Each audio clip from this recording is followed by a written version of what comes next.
रहीम साजिद वफा 8 की तरफों अवामी शायर लाला नज़ीर अहमद साजिद अज का कलाम लैके हाजिर है कि स्टेज ड्रामे का हाल कि अज का स्टेज की है मेरा उनवान जी।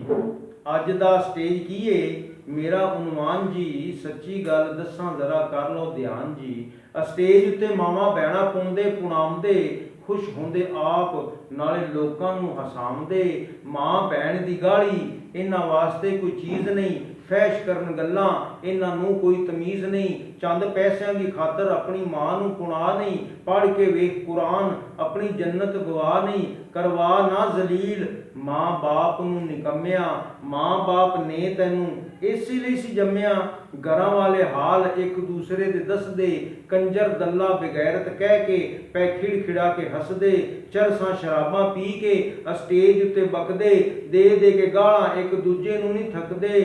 इक्को गल ही हर ड्रामे विच यारों सुणांदे ने।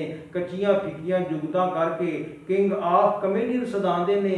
समझदे हकीर एक दूसरे नूं भाई जी। मूँह ते पाउण फिटकारां ये शक्ल रब ने बनाई जी। अल्लाह सोहणे ने बनाई हर शक्ल प्यारी है। और कड्डो नुक्स पे विचों तुहाडी मत गई क्यों मारी है। रब दी मखलूक उत्ते लानता ना करो जी। सच्ची करो तौबा सोहणे रब कोलों डरो जी। सब मखलूकों उच्चा रुतबा है इंसान दा। गालां देनियां ते लैनियां नहीं कम मुसलमान दा। गैरतमंद इहो जिहियां गल्लां नहीं हो करदे। जे कोई कर देण फिर वह मरन मारन तो नहीं डरते। तुहाडी गैरत कित्थे सुती इनू जरा जगाओ ते सही। और फनकार तुहानू तां कहीए कोई काम दी गल सुनाओ ते सही। साला साला कहंदे नाले निंददे ने शक्लां।